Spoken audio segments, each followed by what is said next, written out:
Hi, friends. I'm Emily Lay, and you're listening to the Simplified podcast. If you're looking for a new way of living that helps you do less in order to enjoy more of your life, you've come to the right place. I want to spend the next few minutes helping you find real ways to make your life a little more simple and streamlined so you can focus on what truly matters most. So, where do you keep your grocery list? I love these tactical conversations. Do you have more than one person who adds things to it? I have just the thing for you, a simplified grocery list notepad. You can keep this notepad on your counter, on your fridge, or wherever you need to keep track of your grocery list. It's cute and cheery and organized by sections like fresh, frozen, non-perishables, and refrigerated deli to make your grocery shopping a breeze. Take the guesswork out of your weekly grocery runs. You can get your grocery list notepad today and other organizational tools at emilylay.com. Well, hi, friends. Welcome to the second installment of Create Calm and Clear Clutter. This is a series on the Simplified podcast I wanted to feature every now and again because, let's be honest, who doesn't want more calm and less clutter in their life? The first time we had a Create Calm and Clear Clutter, that is such a tongue twister. The Create Calm and Clear Clutter episode, way back in episode 3, you have to go back and listen to it, we talked about decluttering your calendar. I have heard from so many of you who have loved that episode. In fact, it is one of the most downloaded episodes so far on the show. So if you have not heard that one yet, go back and check it out after you listen to this one. I like this series because I find it so tactical, and I love these types of conversations because there are just so many takeaways to pull from them and put into action right away. We talk about how to recognize and get rid of the clutter in our everyday spaces. And I am very passionate about this because if I'm being honest, I would say that every scrap of clutter in my house detracts from the home I want from myself and my family. In fact, over the last, I would say, week or so, I've really been diving in to declutter our house and get everybody and everything and every space ready for back to school. I remember the first time I realized this concept, though, a few years ago. At the time, I had tried to create a sense of peace in our home by using really expensive organizers and fancy systems to cull the clutter. But over time, I saw that my lack of organizational tools wasn't really the problem. My overabundance of stuff was the problem. I was so distracted by the number of physical items in our home, I decided a ruthless clean-out needed to happen. And the end result was honestly astonishing. It was truly the most impactful change I have ever made for our family. I know that sounds really huge and big and grand, but it's so true. We are so distracted by stuff and overwhelmed by stuff. And I know if I am as an adult, my kids are distracted and overwhelmed by it even more without even realizing it. So that really included our kitchen and pantry. Imagine how much easier cooking dinner became when, instead of rifling through a cluttered utensil drawer, I had only my best spatula. Imagine how much easier it was to locate the cinnamon when I made French toast for my family on a lazy Saturday morning. Clearing the clutter, it sounds like such a small little thing, but after my ruthless declutter, I began to breathe a little bit easier. I underestimated how much physical, mental, and emotional effort I was giving to maintaining all of our stuff. And here's something I recognize about myself personally. When the clutter is gone, everything on the inside gets quieter for me in a really noticeable way. I try to clean out my kitchen and pantry a few times every year, but inevitably, stuff piles up. That's just natural when you live with a family of 5 and people actually live, in your spaces. So when I ruthlessly declutter and simplify my kitchen and pantry, here is what I do. Number 1, start with the pantry. To be totally honest, the pantry can be one of the most complicated places in a kitchen. Some homes have a whole room dedicated to pantry space, while others may have a few cabinets or shelves. No matter what size your pantry is, the same guidelines still apply here. Start by removing all items from the shelves, every single one. Once you have everything cleaned out, and yes, your whole kitchen will look like a disaster, that's fine. Just clean everything out. Plan for the zones you'd like your pantry or whatever space you're working with to have. I sort the items in my pantry the same way I do throughout my home, by their packaging. I group bottles together, cans, boxes, bags together, because when I'm looking for an item, I tend to search for items that look alike. Some people prefer to sort by usage, like putting all the baking supplies together. You do whatever works for you, but I find that sorting items into zones or whatever categories work for you, it really cuts down on the time you spend looking for things. As you consider the zones you'd like in your pantry, keep in mind what kinds of products you use the most. If you're a mom of young kids, for example, you could store snacks and cereal boxes at the kids' eye level. We've kept snack bins like this in the Lay House since the twins were toddlers, and it's been really helpful. They're able to help themselves whenever they need a snack. Now, these days, I use these little bamboo, they're almost like little drawers. I'll put a link in the show notes, but they're these little bins. They're bamboo bins and they stack. And we use those for sorting out snacks, and it's by type. So, like goldfish is in one, the applesauce packs are in another, our chopsticks are in another. We sort those into those little bins. Before I invested in those bins, because they're a little bit pricey, I used just a basket. We had one basket, and every little individual size snack of whatever type went into the snack basket. And so when my kids would ask for a snack, I would tell them, yes, you can have a snack. If it was time, go grab something from the snack basket. So that's just another idea. As you're organizing, if you have room, try to store as many dry kitchen supplies as possible in your pantry. Things like reusable bags, aluminum foil, and spices, rather than in your kitchen space. It'll help you clearly delineate where your zones are. Then take a look at expiration dates on food. If it's past the date, it's time to say goodbye. If you're someone who likes to decant bulk items like beans and grains into those beautiful clear containers, by all means, go for it. I will put a link to the ones that I love here. They're made by OXO and they're wonderful. That'll be in the show notes. Just make sure that you label what those items are, and if they have an expiration date, you can put that on the bottom or even on the back. I will also sometimes, if I decant like pasta or that sort of thing, I'll put a little Post-it note on the back of the container that says how long to cook it. So before you begin putting items back into the pantry, make sure you clean the shelves with a bit of soap and water. Since you've done the work to take everything out, you might as well take a few seconds to make sure everything is clean before you put it all back in. Then, as you put all the items back into the pantry, try to place items you don't use as much toward the back or in cabinets that don't get much use, and put the more frequently used products near the front.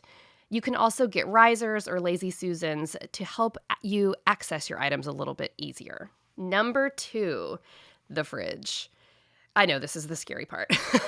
In many ways, we are going to adopt the same principles for the fridge that we did for the pantry. We're going to start by a ruthless clean out. Now, if you are new here, you might be wondering why in the world we include the word ruthless. But I use that word because organizing and decluttering can be so overwhelming. I know. I even recently have needed to go through my kids' rooms, and I recently did the kitchen, and before I got started was like, oh my goodness, this is going to be such a task. But the trick is to be ruthless about it. That means you make decisions quickly, you move quickly. There's a lot of emotions that go into decluttering, a lot of things that we think about, like guilt about buying something and not using it, or thinking, well, one day when I am a more put together mom, I will make more cupcakes. And so I should keep all these things that I never use. I don't know. There's just a lot of emotions. So you just have to really push through the emotions quickly and ruthlessly declutter. That's why we say ruthless, because a declutter could take you a month if you sat with every item and lamented over it. So you be ruthless. You internalize all those thoughts and feelings. You let that spending guilt hurt a little bit. That's important. But you do it ruthlessly. You go quickly. Okay. So take everything out of the fridge, make sure all the shelves and bins are wiped out.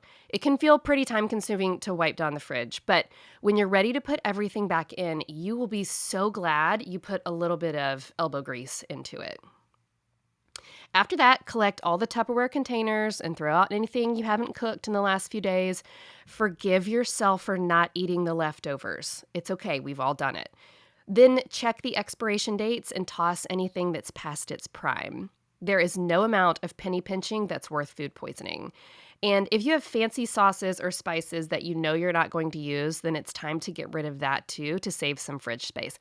Let me also say, we love meal kits, and we've actually been using Green Chef. I'll link to them here in the show notes lately. But I really, really, really love meal kits because they help me cut down on the amount of times that I will buy one random bottle of sesame oil or whatever fancy random thing and use it once, and then it expires, and then I will have paid like $6 for that one thing that I only used one time. And I love meal kits because they come with just what you need. Okay. Then, after that ruthless declutter, put everything back into the fridge, place produce in the produce bin, and group deli meats and cheeses together. Keep freshly cut fruits and veggies, string cheese, salami, and other snacks readily available. We actually have a bin in our refrigerator that is the snack bin, kind of like we have the snack basket in the pantry. I try to keep the snack bin in the fridge even more stocked because it's just healthier stuff. And we will keep string cheese. We have those little yogurt packs. We put in there little fruit cups, the kind of fruit that's in water, not juice or syrup, applesauce, that kind of thing. If I'm really on top of my game, we have fresh cut up fruit and veggies, all of that in this one little bin that when the kids are hungry and they beg me for a snack 47,000 times a day, I tell them go to the snack bin in the fridge or the snack basket in the pantry. All right. P.S. This is also a great time to evaluate the decor on the outside of your fridge. I know this might sound silly, but it's not. Organize your magnet collection. We have some really cute ones over at Simplified. Put new art from the kids on the fridge and store anything that you need to. This is just a really small and simple way to keep things fresh and fun. Number 3, clean out kitchen cabinets and drawers. This is the part where I get stuck. We'll apply the same principles here that we did to the fridge and the pantry, and I'll explain why I get stuck here in a minute. Take everything out of the cabinets and drawers. Keep only what you use frequently. Remember, we say best, favorite, necessary. You keep the best, the favorite, and the necessary. And that is true for the carrot peeler as well. Best, favorite, necessary. You don't need 12. Now, make sure you take a few seconds to wipe everything down too, because even those drawers get sticky and messy. Are you wondering whether you should keep that extra set of dishes you never use? Donate them. Trust me. If you have to wonder, you don't use them enough to keep them. When you declutter, then you can decide if you need any organizational tools like drawer organizers or holders for your pots and pans. Make sure, and this is so key to my way of decluttering, make sure you don't buy anything before you start organizing. I have done it before where I've bought really beautiful, fancy things for my pantry or my drawers, and I just bought them. I just added to the cart, and I thought, well, these are great. I'll put these to use somewhere in my kitchen. But when you're organizing like this and you're putting in storage pieces or that structure after you've decluttered, you have to measure. You have to measure, because if you don't measure, you're going to end up buying either way more than you need or way less than you need or all the wrong items. So make sure you don't buy anything. Also, and this is probably the biggest point, you never know what you're going to find like as you declutter. You may end up in a kid's closet and find some sort of little bin or basket that's not being used that would be perfect to store all of your napkins in the kitchen, or perfect to store, all of your bottles in the pantry. So you just never know what you're going to find and be able to repurpose instead of going out and spending a lot of money on organizational pieces. Now, I love great organizational pieces, and I have a lot of those little clear bins and all those pretty things in my house. But I bought them after decluttering the whole house and realizing what we needed. So just keep a running list, get out your Simplified planner, get to one of those notes pages, keep a list of what you need as you go, and then you won't have to worry about under or over spinning. So, my goal here is to minimize the choices that you have to make whenever you're in the kitchen. There's beauty in having only one set of high quality dishes or one good vegetable peeler instead of three. It's decision overwhelm when you're in the kitchen and you're like, which knife should I use? Which carrot peeler should I use? Which spatula of the 12 that I have should I use? It's also refreshing to be able to find your things more easily. Now, the reason I say I struggle with this particular area is because I don't necessarily love cooking. I do it because there's people in my house that like to eat, but I don't, it's not my favorite thing to do. It is more of like something I've learned to do and I've learned to love because of the idea of loving on my family with that.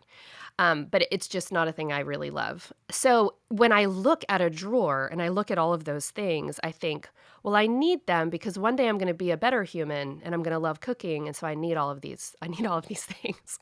But the reality is I'm 38 years old and this far in my life, I have not yet fallen in love with cooking the way that the rest of my family has.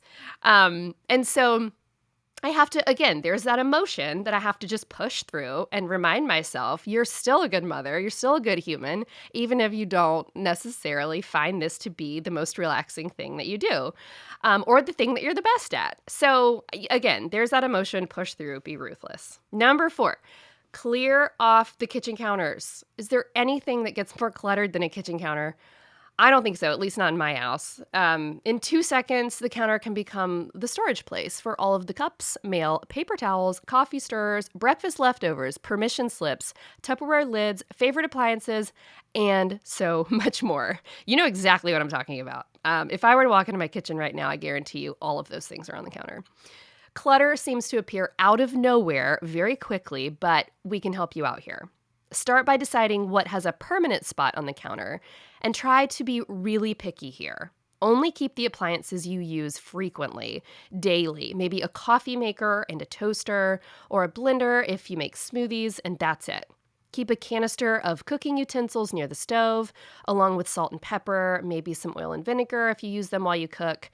I have found that it's so nice to just have things where you use them. So like next to our coffee maker, we have a little container, or a little cup actually, that has coffee stirrers in it, and a little tiny bowl that holds the stevia that I put in my coffee. We also have a little container that I got at Home Goods, a little blue and white container next to the stove that holds our wooden spoons and spatulas. And then a little tray that holds, let's see, what do I have on there? Salt, pepper, oil, and vinegar. Yes. So all of that is right next to the stove. On my countertops, I just have a coffee maker, I have a cookbook holder, and I have a toaster. A Smeg toaster, by the way. It's so cute. I'll link it. It's really cute. My husband thought I was crazy when I bought it, but it's light blue and I love it. And I tell you, we use it every single day. Okay. Now, for everything else, decide if you need a place to organize the clutter. I'm thinking like a tray for the mail, a holder for the coffee stirrers, a place for the cream and sugar. Then for the things that don't have a spot on the counter, try to make sure they're cleared off by the end of the evening. Encourage family members to help you keep it clean too, because coming into the kitchen with clean counters will do wonders for your mood. Number 5, organize your recipe cards and cut down on your cookbooks. I love having well-loved family recipes at my fingertips. I really do. And lots of cookbooks to inspire me when I sit down to meal plan. But you know what's not helpful? Having too many choices. That's paralyzing. If you've got a treasure trove of family recipe cards scattered around, try to put them all together in a recipe tin or a notebook. Shout out to the Simplified recipe binder. It's really cute. Then turn your attention to your family's cookbooks. Try to think about the 3 or 4 that you use the most and consider donating the rest. You'll save a lot of space in your kitchen and in your brain. There you have it. A few ways to simplify your kitchen and pantry. Remember, anytime that you can shave just a few seconds off the decision-making process, you've increased your efficiency and simplicity. And those seconds add up to minutes of your life that you can use towards something else that matters so much more. Now, before I let you loose to empty kitchen drawers and clear pantry shelves, I would love to pray a little blessing over you. I hope you find a few minutes to take stock of what's important and let go of the rest. I hope you find gratitude for the abundance of blessings you have in your life. And above all, I hope you're able to create spaces that make you feel calm and comforted as you take time to love your people well.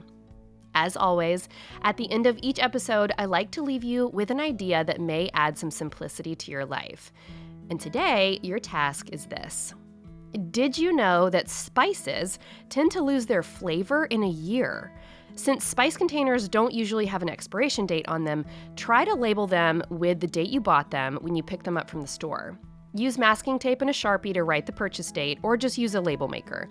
Either way, you'll find that your food has a bit more zing when you keep fresh spices in your pantry. Thank you for listening to the Simplified podcast. I hope today's episode gave you some practical tips to keep your kitchen and pantry a bit more put together. You can find show notes for this episode at emilylay.com/podcast, where you can check out links and resources I mentioned here, and you can shop the Simplified brand of planners and products. Plus, for more simplicity tips, you can find me on Instagram at emilylay and at Simplified. And did you know you can watch the Simplified podcast on video? Head over to our YouTube channel at youtube.com/simplified by Emily Lay and subscribe today so you never miss an episode. If you liked what you heard on the show today, then you should definitely grab a copy of my book, Growing Boldly, Dare to Build a Life You Love. You can find that anywhere you buy books.